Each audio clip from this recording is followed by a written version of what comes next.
Dazed and confused. Questions surrounding Michigan's marijuana laws leading to charges dropped against several people in a massive pot bust. You may remember this scene in May on the 4400 block of West Jefferson Avenue. Police seizing 200 marijuana plants worth $1 million.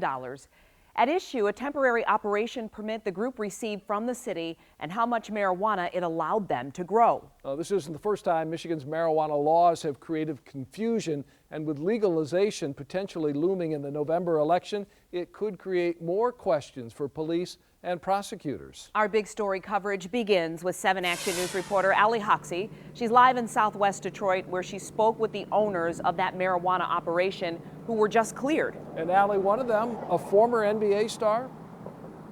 That's right. Al Harrington used to play for the NBA. Last summer, he played for the Big Three. His other passion is growing marijuana legally, and his hope was to bring this dream of his to Detroit.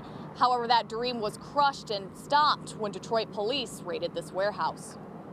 All that sits at this warehouse now is empty rooms and holes in the walls where employees for Viola Extracts say police ripped out equipment. We're not going to allow them to affect, the spirit of what we intended to do. NBA star Al Harrington bought the warehouse off Jefferson in Detroit a little over a year ago. He thought the paperwork he had filed was good and legal and wasn't expecting a visit from Detroit police. And we was thinking it was just something routine, you know what I mean? But then a couple hours later, I see, all of our employees on the news, with mugshots. The raid happened back in May. At the time, DPD allowed us to look at what they had collected, $1 million in marijuana.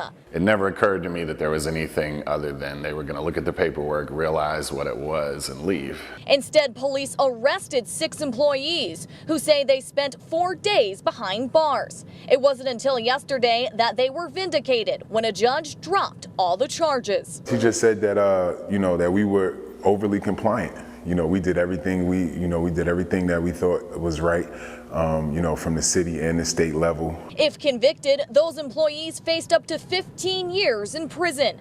A lawyer from the city sent us a statement saying police acted accordingly, stating in part, if the judge was able to look into the minds of the people responsible and determine they didn't intend to break the law, that is his prerogative. However, it does nothing to invalidate the appropriateness of the raid. DPD is supposed to enforce the law, and that is what they did. I think it's BS.